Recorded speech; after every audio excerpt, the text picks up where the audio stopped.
अस्सलामुअलैकुम दोस्तों, कैसे हैं आप सब। मैं आप सबको यूट्यूब चैनल इंग्लिश लिटरेचर पे वेलकम कहती हूँ। आज जो नोवेल हम डिस्कस करने जा रहे हैं उस नोवेल का नाम है द रिलक्टेंट फंडामेंटलिस्ट, जिसको मोहसिन हामिद ने लिखा है। ये नोवेल सेमी ऑटोबायोग्राफिकल नोवेल है। किस तरह से? क्योंकि इसके अंदर इवेंट डिस्कस किया गया है 9/11 का। ये सेम इवेंट जो राइटर है उनकी लाइफ में भी अकर हुआ था। इस नोवेल में हमें एक करेक्टर देखने को मिलेगा, उस करेक्टर का नाम है चंगेज। चंगेज जो है वो न्यूयॉर्क में होता है, प्रिंसटन यूनिवर्सिटी से पढ़ता है। अंडरवुड सैमसन में उसकी जॉब हो जाती है। ठीक है, बड़ी लग्जरियस लाइफ गुजार रहा होता है। फाइनेंशियल करियर जो है उसका बड़ा स्मूथ चल रहा होता है। सेम ऐसा ही जो राइटर है मोहसिन हामिद, उनके साथ भी हुआ था। फिर अचानक क्या हुआ, अचानक 9/11 का अटैक हो गया और उस अटैक के बाद चंगेज की लाइफ के ऊपर बहुत ज्यादा असर होता है। और यही असर जो है मोहसिन हामिद की लाइफ के अंदर भी हमें देखने को मिला था। उस 9/11 के अटैक के बाद जो मोहसिन हामिद थे, ये लंदन गए, वहां पे अपनी वाइफ और अपने बच्चों के साथ वापस पाकिस्तान आ गए।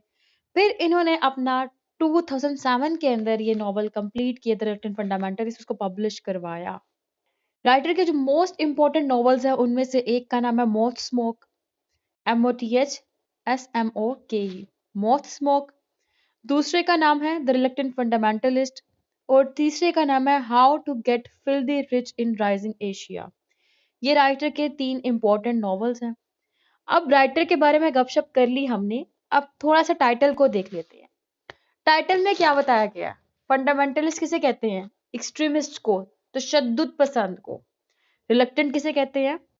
जो अपने बिलीव्स के साथ जुड़ा होता है, जो अपनी बेस को, अपनी बुनियाद को नहीं छोड़ सकते, उनको कहते हैं रिलक्टेंट। ठीक है, राइटर ने ये टाइटल कनिंगली यूज किया है। क्यों? क्योंकि राइटर इसके अंदर एक स्टोरी बताने जा रहा है।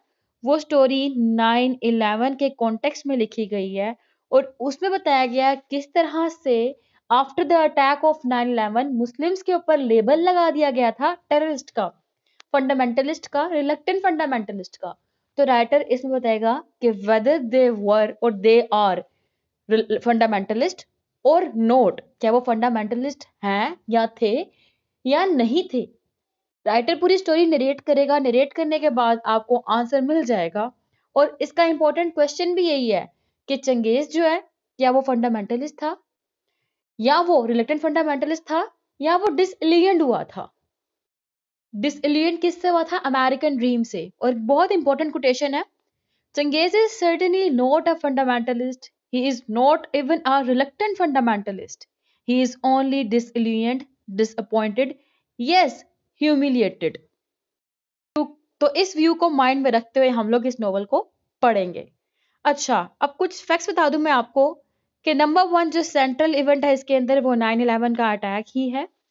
9/11 का अटैक क्या था इसकी डिटेल में आपको बताती हूँ। थोड़ा से फैक्ट्स को डिस्कस कर लें। ड्रामेटिक मोनोलॉग में लिखा गया है। ड्रामेटिक मोनोलॉग क्या होता है कि एक पर्सन है, दूसरा उसके सामने बैठा है, दूसरा पर्सन खामोश है और पहला पर्सन जो है उसको सारी स्टोरी नरेट किए जा रहा है, किए जा रहा है, किए जा रहा है। फॉर एग्जाम्पल, अगर मैं बैठी हूँ, यहाँ पे मेरे सामने मेरा कोई स्टूडेंट बैठा होगा, तो मैं यहाँ पे, वो बेचारा बच्चा चुप करके बैठा होगा और मैं यहाँ पे बोली जाऊंगी, बोली जाऊंगी, बोली जाऊंगी। तो ये क्या हो रहा है? ड्रामेटिक मोनोलॉग हो रहा है। अकेला एक पर्सन है, सारी की सारी स्टोरी नरेट कर रहा है अपनी दूसरे पर्सन को, और दूसरा पर्सन जो है वो चुप करके सारी कहानी सुन रहा है। पॉइंट ऑफ व्यू जो है उसका first person point of view है। इसमें टेंस जो है वो प्रेजेंट टेंस यूज किया गया है। समटाइम हमें इसके अंदर फ्लैशबैक्स भी नजर आते हैं, क्योंकि मोस्टली स्टोरी जो है सारी की सारी फ्लैशबैक की फॉर्म में है। स्टोरी स्टार्ट कैसे होती है कि चंगेज है, चंगेज की मुलाकात एक स्ट्रेंजर से होती है और वो स्ट्रेंजर और चंगेज कैफे में बैठते हैं, चाय पीते हैं और स्ट्रेंजर खामोश बैठा है और सारी की सारी स्टोरी जो है वो चंगेज उसको सुना रहा है कि मेरे साथ अमेरिका में ऐसा हुआ, मेरे साथ अमेरिका में ऐसा हुआ, फिर उसके बाद मैंने ऐसा किया। सारी स्टोरी नरेट करेगा, यानी कि जब वो ऐसा हुआ की बात बताता है तो तब क्या जाती है स्टोरी? फ्लैशबैक में जाती है। ठीक है, अब मैं बताती हूँ 9/11 के बारे में। लेकिन उससे पहले थोड़ा सा और पीछे आते हैं तो एक और वॉर हुई थी, वो थी रशियन अफगान वॉर। हुआ क्या था? रशिया जो था ना वो सुपर पावर बनने जा रहा था। Same is the case with the America. America भी सुपर पावर बनने जा रहा था, लेकिन रशिया के पास पावर बहुत ज्यादा थी।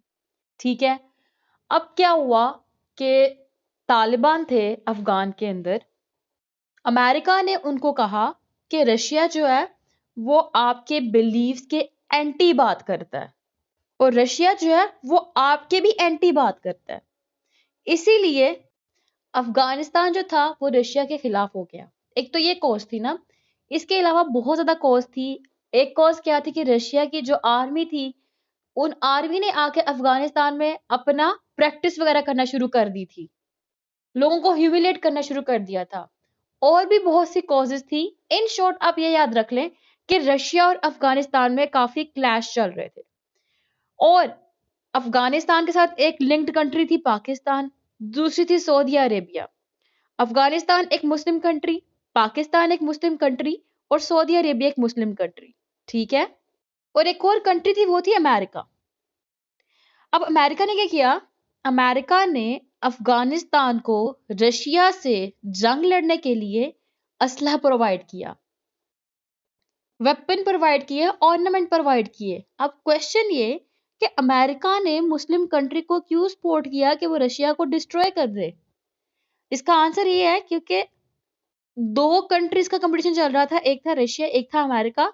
किस बेस पे? सुपर पावर की बेस पे। ठीक है। और रशिया फाइनेंशियली इतनी स्ट्रॉन्ग कंट्री थी कि ये सुपर पावर बनने जा रही थी। तो अमेरिका ने अपना फायदा देखते हुए अफगानिस्तान को वेपन्स प्रोवाइड किए ताकि वो फाइट करे रशिया से। इससे क्या होगा? रशिया की जो इकोनॉमी थी वो डिस्टर्ब हो जाएगी, फाइनेंशियली तौर पे वो डिस्टर्ब हो जाएगा। ठीक, इतना क्लियर हुआ आपको? तो इसीलिए अमेरिका ने सपोर्ट किया अफगानिस्तान को। दूसरी जो कंट्री सपोर्ट करी थी वो पाकिस्तान और सऊदी अरेबिया थी। और इसमें क्या हुआ? इसमें एट द एंड रशिया को डिफीट हो गया था। ठीक है। अब जब रशिया को डिफीट हुआ तो जाहिर सी बात है वो सुपर पावर नहीं बन सकता था। तो उस टाइम पे फिर अमेरिका सुपर पावर बन गया। तो ये सारी गेम थी अमेरिका को अफगानिस्तान को सपोर्ट करने के पीछे। और ये जो सारी वॉर चल रही थी, इस वॉर का नाम था गोरिल्ला वॉर, जो कि 1979 में स्टार्ट हुई थी और 1989 में एंड हुई थी। ठीक है। अब इन सब के बाद क्या हुआ? इन सब के बाद जो अमेरिका था वो सुपर पावर बन गया। जब अमेरिका सुपर पावर बन गया तो फिर एक अमेरिकन ड्रीम राइज हुआ। अमेरिकन ड्रीम क्या था? कि अमेरिका जो है वो हर पर्सन के लिए है, हर कंट्री के बंदे के लिए है। आप वहां पे आए, वहां पे काम करें, वहां से अर्न करें, आपका एक सक्सेसफुल वे में हर गोल अचीव हो जाएगा। और यही अमेरिकन ड्रीम लेकर चंगेज अमेरिका में गया था, जो कि हम इस नोवेल के अंदर देखेंगे फेलियर ऑफ अमेरिकन ड्रीम। किस तरह से जो अमेरिकन ड्रीम था वो फेल हो चुका था। कि एक्चुअली में क्या था? वो कहते थे America is for all, but in reality क्या था? America is for America. फिर इसके बाद क्या हुआ? इसके बाद एक दिन 9/11 का अटैक हो गया। ये अटैक किस दिन हुआ? 11 सितंबर 2001 का टाइम पीरियड था। अब इस 9/11 के अटैक में क्या हुआ था, इसके बारे में डिफरेंट मिथ्स है, डिफरेंट व्यूज भी हैं। मैं उन व्यूज को भी आपके साथ डिस्कस करूंगी। अच्छा, ऐसा हुआ था कि अमेरिका की ना वर्ल्ड ट्रेड सेंटर था, WTC कहते हैं उसको, वर्ल्ड ट्रेड सेंटर। इसी के पास ट्विन टावर्स और इसी के पास पेंटागन बिल्डिंग। 7 AM 11 सितंबर को 4 प्लेन्स थे, उन्होंने अटैक किया था ट्विन टावर्स के ऊपर। फिर कुछ देर बाद अटैक हुआ पेंटागन बिल्डिंग के ऊपर। और ये ट्विन टावर्स और पेंटागन बिल्डिंग ये कहाँ पे है? World trade centre. इससे क्या हुआ? इससे जो न्यूयॉर्क के अंदर वर्ल्ड ट्रेड सेंटर था वो डिस्ट्रॉय हो गया। ठीक है। और इस इंसिडेंट के अंदर 2996 जो लोग थे वो मारे गए थे। इसके बाद हर जगह chaos, destruction, decay, violence, alienation, identity crisis, prejudice, discrimination, racism, Islamophobia, xenophobia, ये सब कुछ फैलना शुरू हो गया। और फिर ब्लेम किस पे किया गया? ब्लेम किया गया उसामा बिन लादेन के ऊपर, जो कि मुस्लिम रिप्रेजेंटेटिव फिगर था, अलकायदा का मेंबर था। कहा गया कि ये जो अटैक करवाने वाला है ये उसामा बिन लादेन है। क्यों कहा गया? पीछे हिस्ट्री क्या थी थोड़ी सी मैं बताती हूँ आपको, कि जो डिफरेंट व्यूज आते हैं सामने हमारे, वो ये कि इस्लाम जो था ना वो बहुत ज्यादा फैलने लग पड़ा था। लोग बहुत जल्दी जल्दी इस्लाम कबूल कर रहे थे, काफी ज्यादा मुसलमान हो रहे थे। तो उस टाइम पे एक परसेप्शन ये है कि ये प्लान किया गया कि हम ऐसा ऐसा अटैक करते हैं और ब्लेम मुस्लिम्स पे करते ताकि जो है ना उससे इस्लामोफोबिया फैले। नंबर 1। नंबर 2 कि उन्होंने ऑलरेडी वर्ल्ड ट्रेड सेंटर को तोड़ के उसकी बिल्डिंग बनानी ही थी, ठीक है। तो कहा गया कि ये भी अटैक प्री प्लान था, खुद से अटैक करवाया गया और करवा के मुस्लिम्स पे ब्लेम करवा दिया गया। नंबर 3, बताया जाता है कि उस डे, जिस डे पे 9/11 का अटैक हुआ था, सिर्फ और सिर्फ मुस्लिम्स और क्रिश्चियन ऑन ड्यूटी थे, बाकी सबको छुट्टी थी। ठीक हो गया। तो ये क्या हुआ, अगेन चीज इंडिकेट करती है कि प्री प्लान अटैक था। बाकी ये डिफरेंट सर्वेस के थ्रू डिफरेंट ओपिनियंस थे जो मैंने आपके साथ शेयर किए हैं, क्योंकि मोस्टली डॉक्यूमेंट्री के अंदर मैंने देखा कि अमेरिकन खुद भी कहते हैं 9/11 इज फेक। और 2001 से पहले मुस्लिम जो थे वो बड़े पीसफुल कंसीडर किए जाते थे, और after the attack of 9/11 Muslims के साथ टेररिस्ट का लेबल लगा दिया गया। To prove that Muslims are terrorist, ये अटैक उनके साथ एसोसिएट कर दिया गया। और एक और चीज, जिस टाइम पे ये अटैक हुआ था उस टाइम पे इलेक्शंस भी करीब थे, तो माइट बी चांसेस हैं कि ये एक पॉलिटिकल रीजन की बेस पे अटैक किया गया ताकि इलेक्शंस जो है उनको लिया जाए, क्योंकि उस टाइम पे फिर एक स्लोगन बन गया था कि हम अपना बदला लेंगे, जिन्होंने अटैक किया हम उनको छोड़ेंगे नहीं। एनी हाउ फिर 9/11 के अटैक के बाद इस्लामोफोबिया बहुत ज्यादा फैला। जिसकी दाढ़ी होती थी उसको टेररिस्ट कंसीडर कर दिया जाता था, जिसके जो शलवार थी मर्दों में से टखनों से ऊंची होती थी वो भी टेररिस्ट क्लेम किया जाता था। मुसलमानों को सेपरेटली एरोप्लेन पे जब आप एयरपोर्ट पे जाते थे, आपने ट्रेवलिंग करनी होती थी, मुसलमानों की एक सेपरेट सीट बना दी गई, सेपरेट जगह बना दी गई, और मुसलमानों के ऊपर ये जो मुस्लिम्स थे उनके ऊपर ज्यादा चेक एंड बैलेंस रखा गया। इवन कि हम नोवेल के अंदर देखेंगे चंगेज को किस तरह से ह्यूमिलेट किया गया एयरपोर्ट के ऊपर। तो 9/11 का अटैक क्या था क्लियर हो चुका आपको। अब बात करते इसके बाद क्या हुआ, जो हमने अगेन नोवेल के अंदर देखना, वॉर ऑन टेरर स्टार्ट हो गई। अब हुआ क्या था, जिस टाइम पे 9/11 का अटैक हुआ था उस टाइम पे पाकिस्तान के अंदर परवेज मुशर्रफ साहब थे, जिनको ट्रेटर और गद्दार भी कहा जाता है। एनी हाउ मुशर्रफ था पाकिस्तान के अंदर, और उस टाइम पे अमेरिका ने कहा कि जो उसामा बिन लादेन है ना वो अटैक करके अफगानिस्तान भाग गया, हमने उसको ढूंढना है। तो हम लोग को ना मुशर्रफ को कहा कि तुम रास्ता दो पाकिस्तान से अफगानिस्तान जाने का, ताकि हम वहां पर अटैक करके वहां से उसामा बिन लादेन को ढूंढ सके। अब मुशर्रफ ने गद्दारी की, पाकिस्तान के साथ भी गद्दारी की इसने, अफगानिस्तान के साथ भी, और इसने जो अमेरिकन थे उनको रास्ता दे दिया। और फिर अमेरिकन पाकिस्तान के रास्ते से होते हुए अफगानिस्तान गए और वहां पे इन्होंने अटैक किया। हर जगह ब्लड शेड हुआ, हर जगह वॉर हुई, हर जगह आग लग गई। फिर उसके बाद ये वहां से लीबिया गए, ईरान गए, इराक गए, और ये सिर्फ गए नहीं, जाकर वहां पे अटैक करते गए। इससे क्या हुआ, इतने ज्यादा मुस्लिम्स जो थे वो शहीद हुए। इससे पहले कहाँ शहीद हुए थे, 9/11 के अटैक के अंदर, ठीक है, WTC में, वर्ल्ड ट्रेड सेंटर में सबसे ज्यादा मुस्लिम शहीद हुए। फिर उसके बाद कहाँ शहीद हुए, अफगानिस्तान में, उसके बाद ईरान, इराक, लीबिया, ठीक है, different other Muslim countries, Syria, इन सब में अटैक हुआ मुस्लिम्स के ऊपर। तो अगर यहाँ पे मुस्लिम को टेररिस्ट कहा गया तो ज्यादा लाइव्स जो थी किसकी गई, मुस्लिम्स की। और ये सब कुछ करने के बाद एट द एंड उन्होंने क्या कहा, sorry it was a mistake, ये गलती थी। गलती क्या थी कि उसामा बिन लादेन यहाँ पे है। अब हुआ क्या था यहाँ पे, एक तीर से दो शिकार। कैसे कि नंबर 1, सबसे पहले हमने देखा था जब गुरीला वॉर चल रही थी अफगानिस्तान और रशिया के दरमियान में, तो अमेरिका ने वहां पे रशिया को गिराया अफगानिस्तान को सपोर्ट करके। और अफगानिस्तान को क्यों सपोर्ट किया, क्योंकि इसका प्लान यही था कि बाद में ये अफगानिस्तान को हराकर पाकिस्तान को भी ऑक्युपाई कर लेगा।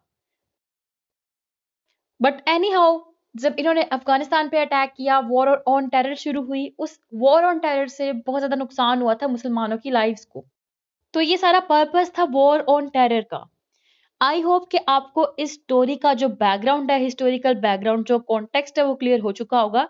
इसी कॉन्टेक्स्ट को लेकर मोहसिन हामिद चल रहे हैं, और मोहसिन हामिद यही दिखाना चाहेगा कि 9/11 का अटैक जो है वो उस पे मुस्लिम्स के साथ क्या ट्रीटमेंट किया गया, उसके बाद मुस्लिम्स को किस तरह से शहीद किया गया, उसके बाद किस तरह से उनको ह्यूमिलेट किया गया, और क्या मुस्लिम जो है वो फंडामेंटलिस्ट है?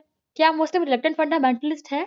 नहीं, वो तो डिसइलियंड है, डिसअपॉइंटेड है और उनको ह्यूमिलिएट किया गया है। ये सब कुछ इस नॉवल के थ्रू राइटर जो है हमें कन्वे करेगा और बताएगा कि कंडीशन क्या थी आफ्टर 9/11, जो मैंने आपसे पहले भी डिस्कस किया, दोबारा बता देती हूँ। chaos, destruction, decay, violence, alienation, identity crisis, prejudice, discrimination, racism, Islamophobia, xenophobia. Specifically इसके अंदर हम लोग को दो प्लेसेस देखने को नजर आएंगी। एक होगी यूएस और दूसरी है पाकिस्तान। और टाइम पीरियड हम लोग को लेट 19 और अर्ली 20s का नजर आएगा। तो अब करते हैं जी हम अपना नॉवल स्टार्ट। जब नॉवल की ओपनिंग हो रही है, सब कुछ इवेंट्स के बाद हुई है। ओपनिंग पे मैं कोटेशन रीड करूंगी, टेक्स्ट रीड करूंगी। कहता है, excuse me sir, but may I be of assistance? Ah, I see I have alarmed you. Do not be frightened by my beard. I am a lover of America.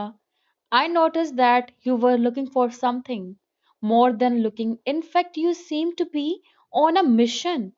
And since I am both a native of this city and a speaker of your language, I thought I might offer you my services. अब हम opening देख रहे हैं। Opening में ही dramatic monologue है कि दूसरा बंदा नहीं बोल रहा, पहला बंदा ही बोल रहा है, यानी कि वन स्पीकर है। और वो स्पीकर क्या कहता है उसको कि सर मैं क्या आपकी मदद कर सकता हूँ? फिर कहता है आई सी आई हैव अलार्म्ड यू। यहाँ पे अलार्म्ड का वर्ड यूज किया गया। अलार्म क्या होता है? अलार्म बेसिकली एक नेगेटिव वर्ड है। ठीक है, नेगेटिव वर्ड है, यानी कि वो इंटरप्रिटेशन देता है कि आपने किसी को डरा दिया है। इट मीन्स कि इसने स्ट्रेंजर जो बंदा था जिससे बात कर रहा है उसको डरा दिया है। किसने? चंगेज ने। जी बिल्कुल, ये जो डायलॉग्स हैं ये कन्वर्सेशन स्टार्ट करने वाला चंगेज ही है। जब उसने कहा ना कि do not be frightened by my beard, कि मेरी बियर्ड से मत डरे, तो इट मीन्स क्या है? वही 9/11 का इम्पैक्ट, के 9/11 के इम्पैक्ट के बाद जो भी बियर्ड वाले थे उनको टेररिस्ट कंसीडर किया जाने लग पड़ा था। तो कहता है मेरी बियर्ड से मत डरे, मैं जो अमेरिका को पसंद करता हूँ, मैं अमेरिका का लवर हूँ, मैं आपकी जुबान भी जानता हूँ। बेसिकली तो मैं इस सिटी का रहने वाला हूँ, यानी कि लाहौर का रहने वाला, लेकिन मैं आपकी टंग भी जानता हूँ। थोड़ी सी टेक्स्ट में और पढ़ देती हूँ। कहता है, how did I know you were American? No, not by the colour of your skin. We have a range of complexions in this country, and yours occurs often among the people of our northwest frontiers. Nor was it your dress that gave you away. A European tourist could easily have purchased in Des Moines your suit with its single vent and your button down shirt. True, your hair, short cropped, and your expansive chest, the chest, I would say, of a man who bench presses regularly and maxes out well above 225 are typical of a certain type of American. But then again, sportsmen and soldiers of all nationalities tend to look alike. Instead, it was your bearing that allowed me to identify you. And I do not mean that as an insult, for I see your face has hardened but merely as an observation. कहता है मैंने तुम्हारे जो face की hardness थी ना उससे अंदाजा लगाया कि तुम अमेरिकन हो। क्योंकि जो अगर मैं कहूँ कि तुम्हारी लुक ऐसी है, ऐसी लुक तो पाकिस्तान में भी है, तुम्हारे कपड़े ऐसे ऐसे कपड़े तो यहाँ पे भी मिल जाते हैं। तो बेसिकली इस पैराग्राफ के अंदर चंगेज का कैरेक्टर रिवील हो रहा है कि उसका कैरेक्टर क्या है, उसकी शार्प ऑब्जर्वेशन दिखाई गई है। नंबर 1 एक मुस्लिम है। नंबर 2 इसकी शार्प ऑब्जर्वेशन है। नंबर 3 इसका एनकाउंटर हुआ है कहाँ पे? लाहौर की अनारकली, ओल्ड अनारकली जगह है वहां पे। किसके साथ? स्ट्रेंजर के साथ। फिर चंगेज जो है स्ट्रेंजर को अपने साथ लेके जाता है, दोनों चाय शाय पीने बैठते हैं। जब बैठते हैं तो उस टाइम चंगेज कहता है स्ट्रेंजर से, you prefer that seat with your back so close to the wall, कि तुम जो हो मुझे पता है उस सीट को प्रेफर देते हो कि जिस सीट पे तुम्हारी बैक जो है वो वॉल के साथ हो। इट मीन्स क्या है कि चंगेज अवेयर है अमेरिकन के नेचर से, और ये बात क्या इंडिकेट कर रही है कि अगर आपके पीछे दीवार नहीं होती, आप बैठते हो, आपके पीछे कोई दीवार नहीं होती, पीछे से कोई भी आके आपके ऊपर अटैक कर सकता है। ठीक है, लेकिन अगर आप बैठे हो और आपके पीछे दीवार है, वॉल है, तो इट मीन्स क्या है कि कोई आपको पीछे से आके अटैक नहीं कर सकता। तो इट मीन्स अमेरिकन जो है वो हमेशा अपनी सिक्योरिटी का बहुत ज़्यादा ख्याल रखते हैं। फिर बात करना शुरू करता है चंगेज, कहता है उसको, I spend 4.5 years in your country, कि मैंने 4 या उससे ज्यादा साल आपकी कंट्री में गुजारे हैं। वेयर, कहाँ? आई वर्क इन न्यूयॉर्क, मैंने न्यूयॉर्क में काम किया है। And before that attended college in New Jersey. Yes, you are right, it was Princeton, quite a guess I must say. अब यहाँ पे चंगेज उसको अपने बारे में सारा कुछ बताना शुरू हुआ है, यानी कि स्टोरी अब जाने लगी है फ्लैशबैक में। वो बता रहा है उसको कि मैंने तुम्हारी कंट्री में 4 साढ़े 4 साल गुजारे हैं, मैंने न्यूयॉर्क में काम किया है, न्यूयॉर्क में रहा था मैं, और मैंने प्रिंसटन से पढ़ा हूँ। प्रिंसटन जो है ये वहाँ की बहुत बड़ी यूनिवर्सिटी थी, और ये इसका अमेरिकन ड्रीम भी था चंगेज का। कहता है this is a dream come true, कि एक ड्रीम था जो कि सच्चा हो गया। फिर कहता है Princeton inspired in me the feeling that my life was a film in which I was the star and everything was possible. I have access to this beautiful campus. I thought to professors who are titans in their field and fellow students who are philosopher kings in the making. ये line इसके American dream को indicate कर रही थी। फिर इसके बाद इसकी कन्वर्सेशन से पता लगता है हम लोगों को ये मिडिल क्लास पर्सन था जो कि पाकिस्तान से बिलोंग करता था और अमेरिका में जो प्रिंसटन यूनिवर्सिटी में पढ़ने के लिए गया हुआ था। बहुत इंटेलेक्चुअल था, बहुत बोल्ड था, और इसने अपने किसी भी सब्जेक्ट के अंदर बी नहीं लिया। ए के साथ हर सब्जेक्ट्स को इसने अच्छे वे में पास किया। फिर इसको बताया था कि मैं पाकिस्तान के अंदर बहुत अच्छा टॉपर रहा हूँ, मैंने बड़े अच्छे मार्क्स गेन किए हैं पाकिस्तान के अंदर, एक अच्छी पोजीशन पे रहा हूँ मैं तो एक सॉकर प्लेयर भी था। फिर वो कहता है students like me were given visas and scholarships, complete financial aid, mind you, and invited into the ranks of the meritocracy. अब यहाँ पे ये चीज इंडिकेट की गई है, कहता है मुझ जैसे स्टूडेंट जो है, जो टैलेंटेड स्टूडेंट्स है, जो इंटेलेक्चुअल स्टूडेंट्स है, जितने भी फॉरेन कंट्री होती है वो उनको वीजा स्कॉलरशिप देकर वहां पे बुला लेते हैं। यहाँ पे क्या बताया गया? यहाँ पे बताया गया कि किस तरह से पाकिस्तानीज को फॉरेन कंट्री में बुलाकर उनको एक्सट्रैक्ट किया जा रहा है। किस तरह से एक्सट्रैक्ट किया जा रहा है? क्योंकि जिन्होंने, जो यहाँ के टॉपर्स थे, उन्होंने पाकिस्तान के लिए बेस्ट करना था, इवन के उनको बाहर के मुल्क बुलाया गया और वो अपने माइंड को उनकी सोसाइटी के लिए वो कर रही हैं, स्पेंड कर रहे हैं, यूटिलाइज कर रहे हैं, जिसको राइटर कहता है नेक्स्ट लाइंस में, in return we were expected to contribute our talents to your society, the society we were joining. तो इट मीन्स यहाँ पे बताया गया कि किस तरह से पाकिस्तानीज को आउटसाइड कंट्री के अंदर, यानी कि दूसरी कंट्री के अंदर बुलाया जाता है। सिर्फ पाकिस्तानी का ये मामला नहीं है, हर कंट्री के लोग जो हैं वो यूरोप में जाते हैं, अमेरिका में जाते हैं, एक अमेरिकन ड्रीम को फॉलो करते हुए। फिर एट द एंड बताया जाएगा किस तरह से उनको एक्सप्लॉइट किया जाता है। फिर कहता है कि मैं वो बंदा हूँ जिसने प्रिंसटन से पढ़ने के बाद अंडरवुड सैमसन एंड कंपनी के अंदर जॉब की। वो तो इतनी जबरदस्त कंपनी थी जो कि अपने फ्रेश ग्रेजुएट कैंडिडेट्स को $80,000 सैलरी पे करते थे। कहता 2001 की बात है, हंड्रेड्स के करीब लोगों ने प्रिंसटन से ना इधर अंडरवुड सैमसन में अपनी रेज्यूमे वगैरह भिजवाई, सीवी भिजवाई, और उनमें से 8 सिलेक्टेड थे, जॉब के लिए नहीं लेकिन इंटरव्यू के लिए, और उनमें से एक नाम मेरा था, and one of them was me. अब ये एक स्ट्रेंजर से इतने रिलैक्स होकर अपनी सारी की सारी जो बातें हैं वो शेयर कर रहा है। इट मीन्स कि स्टोरी जो है बेसिकली किस फॉर्म में लिखी गई है, ये 9/11 के अटैक के बाद लिखी गई हुई है। ठीक है, स्टोरी यानी कि जो बताई जा रही है, 9/11 का अटैक हो चुका, ये वापस पाकिस्तान आ गया, उसके बाद सारी स्टोरी बता रहा है कि ऐसा ऐसा ऐसा हुआ था। फिर भी ये ट्रस्ट कर रहा है एक अमेरिकन के ऊपर, एक स्ट्रेंजर के ऊपर, उसको सारी स्टोरी सुना रहा है। अच्छा, इसके बाद क्या होता है? जब ये अपनी स्टोरी नरेट कर रहा होता है, स्टोरी में एक शिफ्ट आता है, उस शिफ्ट क्या होता है, वापस प्रेजेंट टाइम में आ जाते हैं। ये प्रेजेंट टाइम में आके बात करता है कश्मीरी टी की, जलेबीज की, और उसके बाद ये बोलता है if only you understood Urdu, ये लाइंस बोलता है। इट मीन्स यहाँ पे क्या किया गया, यहाँ पे लैंग्वेज के अंदर अप्रोप्रिएशन की गई। अप्रोप्रिएशन क्या होता है कि जो इंग्लिश लैंग्वेज के रूल्स एंड रेगुलेशंस थे उनको तोड़ मरोड़ दिया, तोड़ मरोड़ देकर उसके अंदर अपने लैंग्वेज के वर्ड्स भी डाल दिए गए। फिर प्रेजेंट से दोबारा ये फ्लैशबैक में जा रहा है, कहता है वेयर वर वी, कहता है यस अंडरवुड सैमसन, और बताता है कि मुझे इंटरव्यू के लिए बुलाया गया वहां पे, और यहाँ जाके इसका डायलॉग के अंदर नेम रिवील होता है फर्स्ट टाइम। तो कहता है जब मुझे इंटरव्यूअर था उसने कहा, जो आर्मी ऑफिसर था उसने कहा Changez, he said And I nodded, for that is indeed my name. Come on in and take a seat. वो कहता चंगेज तुम चंगेज हो? तो कहता हाँ, मैंने सर में हाँ में सारे लाया क्योंकि मेरा ही नाम था। उसने कहा आ जाओ अंदर और आके बैठ जाओ। जिस बंदे ने मुझे बुलाया वो आर्मी ऑफिसर तो नहीं था, लेकिन look of a seasoned army army officer. अच्छा, अब उसका नाम क्या था? His name was Jim. He told me, and I had precisely 50 minutes to convince him to offer me a job. Sell yourself. He said, what makes you special? कहता अब gym था, उसने मुझे कहा कि मेरे पास 50 मिनट है, मैंने उसको कन्विंस करना है कि मुझे जॉब दे दी जाए। उसने कहा अपने आप को बेच दो।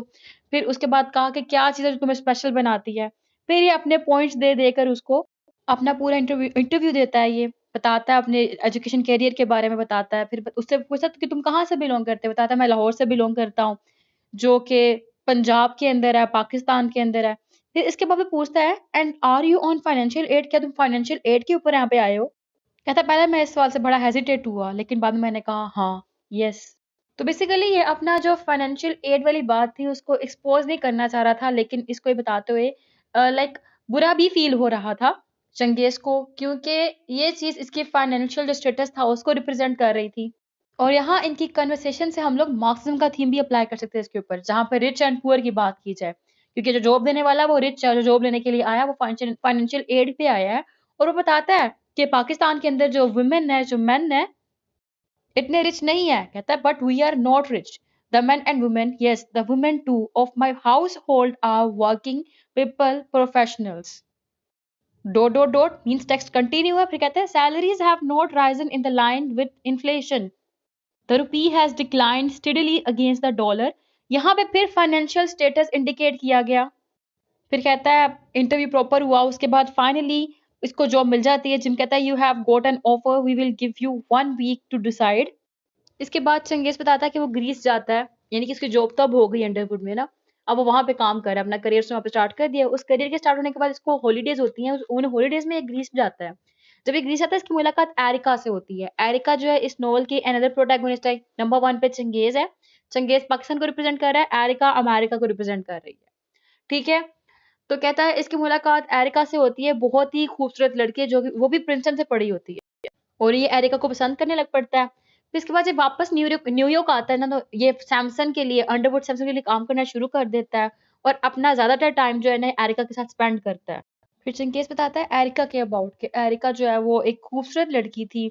वो एक क्रिस नाम का लड़का था, CHRIS, उससे प्यार करती थी। उसकी डेथ हो गई थी। उसकी डेथ के बाद इसको बहुत ज्यादा इम्पैक्ट हुआ था। इसको भूल नहीं पाती थी इसको और इसको जो है तन्हा रहना, यानी कि अकेला रहना पसंद नहीं था। इसको फैमिली बॉन्डिंग पसंद थी, और ये चंगेज को क्रिस की तरह ही कंसीडर कर रही थी, उसके साथ टाइम स्पेंड कर रही थी और चंगेज के अंदर क्रिस को ढूंढ रही थी। इसके अलावा एरिका मैग्नेटिज्म क्वालिटी रखती थी कि वो हर एक को अपनी तरफ अट्रैक्ट करवा लेती थी। इसके बाद बताता कि एरिका जो है वो नॉवेलिस्ट बनना चाहती थी। कहते जब हम ग्रीस में थे तो हम बड़े अच्छे दोस्त बन चुके थे, लेकिन जब हम न्यूयॉर्क में थे तो उसने मुझे अपना नंबर दिया था, तब हमारी बातचीत ज्यादा शुरू हुई थी।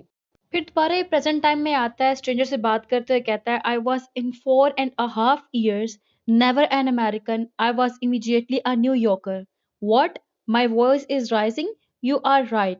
I tend to become sentimental when I think of that city. तो ये जो स्टेटमेंट है, ये स्टेटमेंट इसकी आइडेंटिटी क्राइसिस को इंडिकेट कर रही है कि नेवर अमेरिकन, आ न्यूयॉर्कर, और है कहाँ पे? पाकिस्तान में। तो ये चीज जो है ना, इसको कहते हैं हम लोग आइडेंटिटी क्राइसिस, जब आपको आइडेंटिटी की फिक्सिटी ना हो। तो इसको डायस्पोरिक सिचुएशन भी कहते हैं, जब आप एक जगह से दूसरी जगह गए तो सेटल तो हो गए हो, लेकिन स्टिल आप अपने जो प्रीवियस जगह थी उसको मिस कर रहे हो। अभी क्या है ये? अभी ये पाकिस्तान में है ना, तो ये कहता है यहाँ पे I tend to become sentimental when I think of that city. It still occupies a place of great fondness in my heart, which is quite something, I must say, given the circumstances under which, after only 8 months of residence, I would later depart. तो it means क्या है? यहाँ पे वो still अपनी affection और remembrance show कर रहा है towards न्यूयॉर्क। फिर ये बात करते हुए स्ट्रेंजर को बताता है कि अंडरवुड सेप्सन में मेरी लाइफ कैसी थी। कहता है एक दफा एक कॉन्फ्रेंस हुई, वहां पे वाइस प्रेसिडेंट थे, शर्मन नेम था उनका। उन्होंने कहा we are a meritocracy, he said, we believe in the being the best. You were the best candidates at the best schools in the country. That's what got you here. But meritocracy does not stop with recruiting. We will rank you every 6 months. तो यहाँ पे हमारे पास theme of meritocracy भी आता है। जो जितनी best performance देगा उसकी उतनी ही परफॉर्मेंस की बेस पे प्रमोशन होगी, उसको उतना बोनस दिया जाएगा। और ये रैंकिंग कब होनी है? एवरी 6 मंथ होनी है। फिर ये बताता है उसको कि ना, मेरी मुलाकात हुई एरिका से। एरिका ने ना मुझे अपनी फैमिली में इनवाइट किया, अपने घर में इनवाइट किया। मैं कुर्ता पहन के गया था। कुर्ता जो है यहाँ पे किसको रिप्रेजेंट कर रहा है? कल्चर को, एथनिसिटी को, culture of Pakistan, culture of Punjab को। कहता है मैं कुर्ता कुर्ता पहन के गया था वहां पे। कहती है wow, she said reaching out to graze the embroidery on my kurta with the tip of her finger, you look great. फिर वो चंगेज को ना अपनी फैमिली से भी मिलवाते हैं, उसको अपनी नोवेला दिखाती है जिसने पीस ऑफ वर्क लिखा होता है, क्रिएटिव राइटिंग उसकी होती है। अब जब फैमिली से मिलवाती है ना, तो उसका फादर उसको कहता है कि तुम शराब पियोगे? फिर कहता है कि एरिका की मदर ने मेरी साइड लेते हुए कहा था कि ये तो सिर्फ 22 ईयर्स का है। फिर बात बढ़ती गई, जिसमें अल्कोहल के अबाउट बात की गई, marijuana के अबाउट बात की गई और ड्रिंकिंग के अबाउट बात की गई। फिर जब इकोनॉमी पे बात आई ना, तो इकोनॉमी पे बात लेने के बाद उसका फादर कहता है you guys have got some serious problems with fundamentalism, बुनियाद परस्ती। कि फंडामेंटलिज्म को फॉलो करते हैं, वहां पे जितने भी रिच हैं वो एक्सप्लॉइट कर रहे हैं पुअर को। करप्शन हो रही, डिक्टेटरशिप हो रही है, the rich living like princess while everyone else suffers. Solid people, do not get me wrong, I like Pakistanis, but the elite has raped the place well and good, right? And fundamentalism, you guys have got some serious problems with fundamentalism. यहाँ पे बात क्या की गई? पहले उसने बात की थी इकोनॉमी की, कि तुम लोगों के वहां पे ऐसा सिस्टम चल रहा है इकोनॉमी का। फिर वो बात कर रहा है फीचर कौन सा? फंडामेंटलिज्म का। कहता है कि पाकिस्तानी जो होते हैं ना, एक तो वो वहां पे अब जो अमीर होते हैं वो गरीब को एक्सप्लॉइट कर रहे हैं, और दूसरा पॉइंट क्या है कि वहां पे सारे के सारे जो लोग हैं ना वो बुनियाद परस्त है, फंडामेंटलिस्ट है। फिर चंगेज कहता है yes there are challenges sir, but my family is there and I can assure you it is not as bad as that. इसके बाद एरिका और चंगेज आपस में बातें करना शुरू कर देते हैं। एरिका कहती है I hope you are not still upset about what my dad said. Changez कहता है upset? I responded of course not, not in the least. फिर इसके बाद बताया उसने कि एरिका और वो सेपरेट थे, डिफरेंट कंट्री के अंदर थे, दोनों की आपस में बातें ईमेल के थ्रू होती थी। तो चंगेज जो था वो उसको बड़े बड़े ईमेल लिखा करता था कि मैं ऐसा कर रहा हूँ, मैं वैसा कर रहा हूँ, ये हो गया था, वो हो गया था, सारी रूटीन बताया करता था। और एरिका जो थी उसको शॉर्ट शॉर्ट रिप्लाई किया करती थी। कहता है कि फिर ऐसा हुआ कि मैं मनीला में था। मनीला की स्पेलिंग लिखी थी मैं, MANILA। ठीक है। कहता है मैं मनीला में था, तो उस टाइम पे क्या हुआ? कहता है 11 सितंबर का टाइम था, 11 सितंबर 2001 का टाइम था। अचानक ही ना ट्विन टावर्स के ऊपर अटैक हो गया। ठीक है। तो न्यूयॉर्क की जो वर्ल्ड ट्रेड सेंटर थी वो तबाह हो गई। कहता है at that time I smiled, मैं मुस्कुराया। कहता है and I smiled, yes despicable as it may sound, my initial reaction was to be remarkably pleased. और ये स्माइल इसीलिए नहीं थी कि रिलक्टेंट फंडामेंटलिस्ट था या फिर फंडामेंटलिस्ट था, क्योंकि ये पॉइंट भी एक प्रूव करता है कि हाँ, अगर ये स्माइल की है तो इट मीन से बहुत खुश हुआ है। एक्चुअली मैं खुश किस चीज पे हुआ था कि फाइनली अमेरिका जो है उसको अपनी जो रियलिटी है उसको वो रियलाइज करना पड़ी कि अमेरिका के साथ वही हुआ जिसका वो हकदार था। जिसको चंगेज इस तरह से डिफाइन कर रहा है, my thoughts were not with the victims of the attack, death on television moves me most when it is fictitious and happens to characters with whom I have built up relationships over multiple episodes. No, I was caught up in the symbolism of it all. The fact that someone had so visibly brought America to her knees. कहता है ये नहीं था कि मैं attacker के लिए खुश हो रहा हूँ, वजह तो ये थी कि किसी ने अमेरिका को उसकी रियलिटी दिखा दी।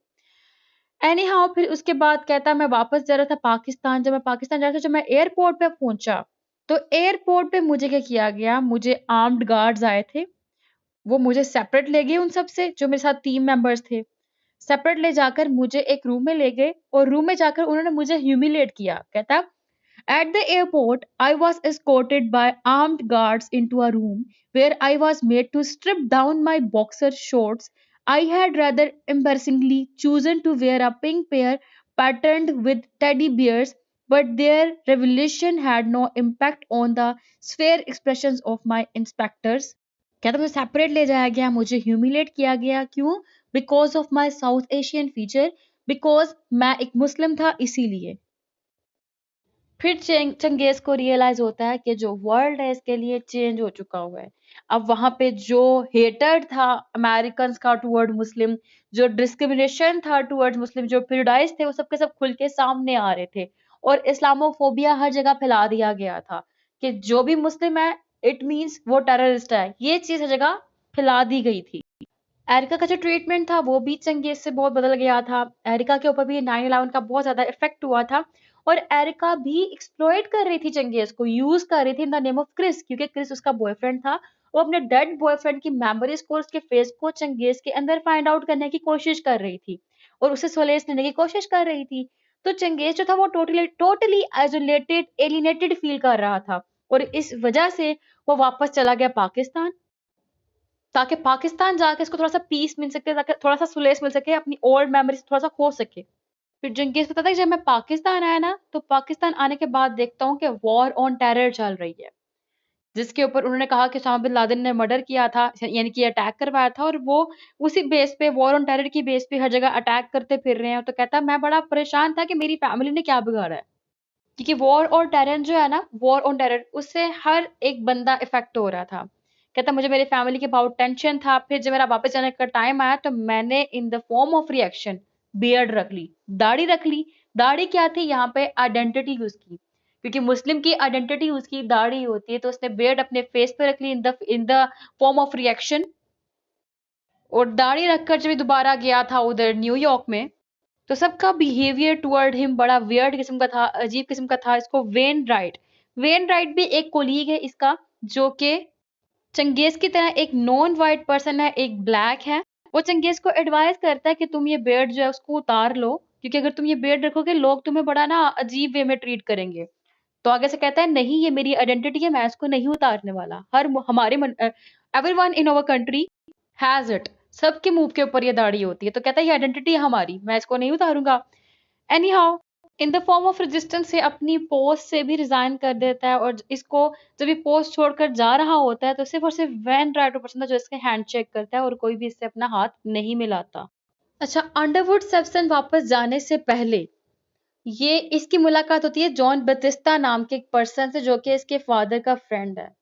जॉन बतिस्ता चंगेज को रियलाइजेशन देता है, उसको रियलाइज करवाता है, ये उसको एहसास दिलाता है किस तरह से अंडरवुड सब्सन ने इसको एक्सप्लॉइट किया, किस तरह से इसको यूज किया, किस तरह से उन्होंने न्यू काइंड ऑफ इम्पेरियलिज्म का कॉन्सेप्ट दिया, कि कैसे उन्होंने लोगों को मेंटली तौर पे कंट्रोल किया और कहा कि अमेरिकन ड्रीम इज एवरीथिंग। जबकि in the name of American dream, in the name of by providing their them job, क्या कर रहे हैं वो, उनको एक्सप्लॉइट कर रहे हैं। वो उन्हीं के थ्रू जो इनके लोग हैं, पाकिस्तानी लोग हैं, उनको भी एक्सप्लॉइट कर रहे हैं। और ये चंगेज को एहसास दिलाता है कि तुम अपने मुल्क के लिए कुछ नहीं कर रहे, बल्कि तुम अमेरिका में, यानी कि न्यूयॉर्क में जाकर अंडरवुड सैमसन के साथ काम करके एक्चुअली में एक वॉरियर हो, ठीक है, in the battle against the Pakistani interest, जो कि पाकिस्तान के खिलाफ जंग लड़ रहा है।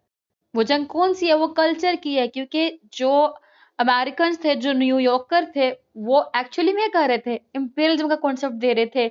जितने भी पाकिस्तानी लोग थे उनके अंदर new kind of imperialism construct कर रहे थे, ब्रेन वॉशिंग की जा रही थी, कल्चर स्नैच किया जा रहा था। तो ये सारी रियलाइजेशन जॉन बतिस्ता देता है उसको। जब इससे वो बात करके आता है, इसके बाद के इम्पैक्ट के बाद जब ये जाता है वापस, तो ये अंडरवुड सैमसन छोड़ देता है, वापस पाकिस्तान आ जाता है, और पाकिस्तान आकर ये एक लेक्चरर बन जाता है, और ये अमेरिकन इंटरेस्ट के अगेन लेक्चर देता है। ये कभी भी वॉयलेंस क्रिएट नहीं करता, ठीक है, ना ही लोगों को ये लड़ने के लिए कहता है, मगर ये लोगों को उनकी वर्थ की रियलाइजेशन देता है, बताता है उनको कि तुम एक पाकिस्तानी हो and you have to do work for the Pakistan. तुम्हारी अपनी एबिलिटीज है, तुमने अपनी एबिलिटीज को यूज करते अपने मुल्क के लिए काम करना, ना कि अमेरिका के लिए काम करना। American dream is a failure. कहता है कि मैंने अपनी स्टूडेंट्स को इतना ज्यादा पढ़ाया, सिखाया, उनको मैंने बताया कि उनके वर्थ क्या है, उनकी रियलाइजेशन कहा है, क्या है। और ये स्टूडेंट स्ट्रेंजर से कहता है, आई can assure you that I am a believer in non violence, the spilling of blood is abhorrent to me, save in self defense. And how broadly do I define self defense? You ask. Not broadly at all. I am no allay of killers. I am simply a university lecturer, nothing more nor less. तो जब ये सारी बातें कर रहा है ना उससे, स्ट्रेंजर से, तो उसको कहता है it seems an obvious thing to say, but you should not imagine that we Pakistanis are all potential terrorists, just as we should not imagine that you Americans are all undercover assassins. कि आपको imagine नहीं करना चाहिए कि सारे के सारे Pakistani terrorist हैं, जिस तरह के हम लोगों को भी इमेजिन नहीं करना चाहिए कि सारे के सारे जो अमेरिकन हैं वो मर्डरर हैं, कि एक स्पेसिफिक पर्सन को पॉलिटिकल रीजन की बेस पे मार देते हैं। फिर उसके बाद यहाँ पे एंडिंग होती है और कहता है कि I hope you will not resist of my views, sorry, कहता है I know you have found some of my views offensive. I hope you will not resist my attempt to shake you by the hand. But why are you reaching into your jacket, sir? I detect a glint of metal. Given that you and I are now bound by a certain shared intimacy, I trust it is from the holder of your business cards. और यहाँ पे इसकी ending हो जाती है। यहाँ पे ये क्या कहा कि मुझे पता है कि आपको मेरे कुछ व्यूज जो है वो ऑफेंसिव लगे होंगे, लेकिन मुझे लगता है कि आप में से हाथ मिलाने में इनकार नहीं करेंगे। सर, आप अपने जैकेट के अंदर हाथ क्यों डाल रहे हैं? अब उसको जैकेट से एक चमक नजर आई है। चमक किस चीज की है हमें नहीं पता, कहता है मुझे लगता है ये बिजनेस कार्ड्स होंगे।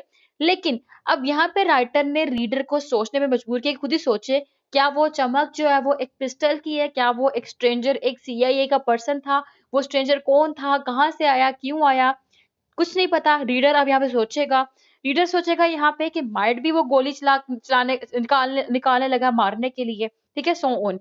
यहाँ पे इसकी एंडिंग हुई। तो हम लोगों ने यहाँ पे जो मेन चीज देखी है, जो हमने इसमें थीम्स देखे, वो आइडेंटिटी क्राइसिस का, पेट्रियोटिज्म का, पोस्ट 9/11 यूनाइटेड स्टेट का, सक्सेस का, रेसिज्म एंड फंडामेंटलिज्म का थीम देखा, लव का, अमेरिकन इंपीरियलिज्म का, man and society, conflict and culture, meritocracy and its hypocrisies, power and status, reliability of the narrator, grief, the inability to help, sympathy, listening to a story and understanding a person. ये इसके important themes थे। जो symbols हैं इसके important, वो है एक Genghis का कैरेक्टर, चंगेज पाकिस्तान को सिंबलाइज कर रहा है और पाकिस्तानी को रिप्रेजेंट कर रहा है कि पाकिस्तानी टेररिस्ट नहीं है।